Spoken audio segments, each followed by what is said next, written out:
আচ্ছা, যে সুন্দর একটা জিনিস, মানে এটা আমরা জাস্ট আপনি আসার আগেই আমাদের একটা নিজস্ব আড্ডা চলে, অন এয়ার আড্ডা চলে, মানে আমরা সাংবাদিকরাই নিজস্ব কথোপকথন করি। সেখানে একটা কথা বলছিলাম আমরা, যে ভারতের জিষ্ণু বা জাভেদ, তারা টাকা পাক, ভাতা পাক, ভাতার পলিটিক্স হচ্ছে ভারতে। এটা এখন কবে বন্ধ হবে না হবে এটা পরে দেখা যাবে, কিন্তু হচ্ছে যখন, সেটা ভারতীয়রাই পাক, বাংলাদেশিরা কেন পাচ্ছে? এবং এখানে কিন্তু অদ্ভুতভাবে আমি দেখছি মুসলমান সম্প্রদায়ের মানুষ এবার একটু একটু করে বিজেপি হোক বা রাষ্ট্রবাদী হিসেবে নিজেদের মানে একেবারে ওপেনলি পরিচয় দিচ্ছে। এটাতে আপনাদের কি মনে হয় না যে এটা বিজেপিকেও বলা বা যারা ডানপন্থী সংগঠনগুলো তাদেরও বলা যে একটু ইজ আউট করতে, মানে ওদের মনে যেন এটা না থাকে নির্দিষ্টভাবে, যাদের আমি বলছি যারা যারা একেবারে প্রান্তিক মানুষজন, যে ওমা এরা তো বাঘ ভাল্লুক, এ নিশ্চয়ই আমাকে কিছু করে ফেলবে। ঠিক, এটা আপনারা অ্যাড্রেস কেন করেন? বাংলাদেশি অনুপ্রবেশকারী যদি এখানে আসেন, মানে বাংলাদেশি মুসলমানরা যদি এখানে আসেন, তাহলে ভারতীয় মুসলমানদের ক্ষতি বেশি। তা একজন বাংলাদেশি অনুপ্রবেশকারী এখানে এলে ভারতীয় একজন মুসলমান রাজমিস্ত্রি কাজ পাবে না, ঘটনা। এবং অনেকগুলো পেশার ক্ষেত্রে বাংলাদেশি অনুপ্রবেশকারী এখানকার।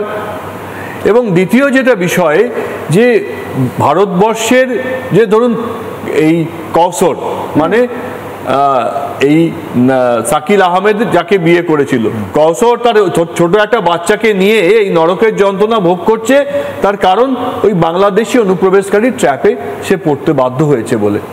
তাই মুসলমান সম্প্রদায়ের ক্ষতি হিন্দুদের থেকে বেশি। আরেকটা জিনিস বলুন তো সহজভাবে, মুসলমান সম্প্রদায়ের বাবা মা কি চায় যে তার ছেলে মেয়ে টেরোরিস্ট হোক? নিশ্চয়ই না। তাই খারিজি মাদ্রাসায় পড়লে সে ভালো চাকরি পাবে? মাদ্রাসা, খারিজি মাদ্রাসা বাড়ালে মুসলমান সম্প্রদায়ের উপকার করা হয় না, অপকার করা হয়। মুসলমান সম্প্রদায়কে তার হাতে অস্ত্র তুলে দিয়ে আমি আমার কিরণক হিসেবে তাকে লাগালে, তাকে দিয়ে আমার গুন্ডার কাজ করালে মুসলমান সম্প্রদায়ের অপকার করা হয়। তাই এরা প্রকারান্তরে মুসলমান সম্প্রদায়কে আরো পিছিয়ে দিচ্ছে, যেমন সাচার কমিটি রিপোর্টে দেখা গিয়েছিল। আমার মনে হয় মুসলমান সম্প্রদায়ের মানুষ, শিক্ষিত মানুষ আজকে ভাবছেন যে হিন্দু মুসলমান বাদ দিয়ে ভারতীয় হিসেবে ভারতবর্ষের উন্নতির সঙ্গে এবং নিজের বাড়ির ছেলে মেয়ের পড়াশোনার হতে হবে, একটা হওয়া উচিত। আমাদের দেশে যেমন আমরা রবীন্দ্রনাথের কবিতাও পড়েছি, শখ খুন সব মিলে গেল। এই যে মুসলমান, এই কথাটা আমাদের এতদিন পর বলতে হচ্ছে কেন? পুরো হিন্দুস্থান। ঠিক, তাহলে এই বিভাজন, আপনি তো RSS এর একটা বড় ব্যাপার আপনি করেন, কবে কবে এই জায়গাটা কোনো মুসলমান আর নিজেকে স্বতন্ত্র করে রাখবে না, আমি মুসলমান, আমি আলাদা নয়, ভারতীয়। বহু জায়গায় ধরুন গুজরাটে, মহারাষ্ট্রে, তা একজন অ্যাভারেজ মুসলমান গুজরাটি মানুষের, একজন অ্যাভারেজ মহারাষ্ট্রের মানুষ গুজরাট মুসলমান, তার আর্থসামাজিক অবস্থা পশ্চিমবাংলার থেকে 10 গুণ ভালো। আমরা দেখলাম যে দিল্লি বিস্ফোরণের পরের দিনও পশ্চিমবঙ্গের একাধিক খবরের কাগজে একটাই ছবি, এবং সেটাও সংখ্যালঘু সম্প্রদায় কাঁদছে বলে, মানে যেন মনে হলো যে ওই বিস্ফোরণে আর কোনো ক্ষতি হয়নি অন্য কারোর। এবং দ্বিতীয়ত মনে হলো যে সন্ত্রাসের কোনো ধর্ম হয় না।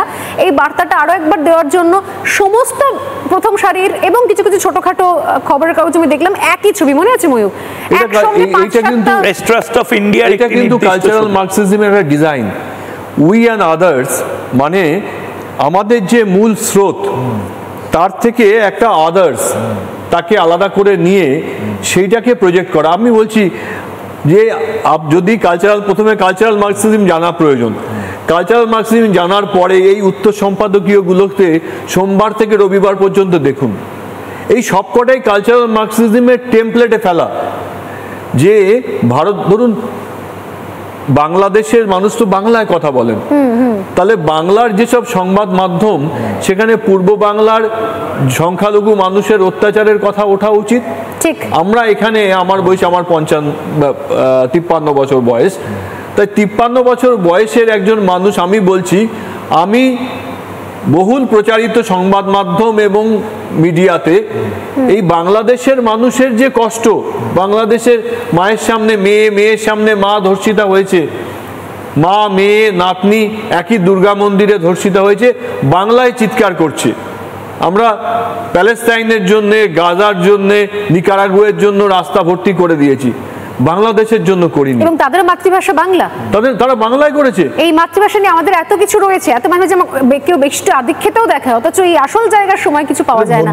নানা ধরনের কন্টেন্ট দেখার জন্য লাইক করুন, শেয়ার করুন আমাদের ফেসবুক পেজ, সাবস্ক্রাইব করুন আমাদের ইউটিউব চ্যানেল। পাশাপাশি অন্যান্য ব্রেকিং নিউজের জন্য অবশ্যই চোখ রাখুন রিপাবলিক বাংলায়।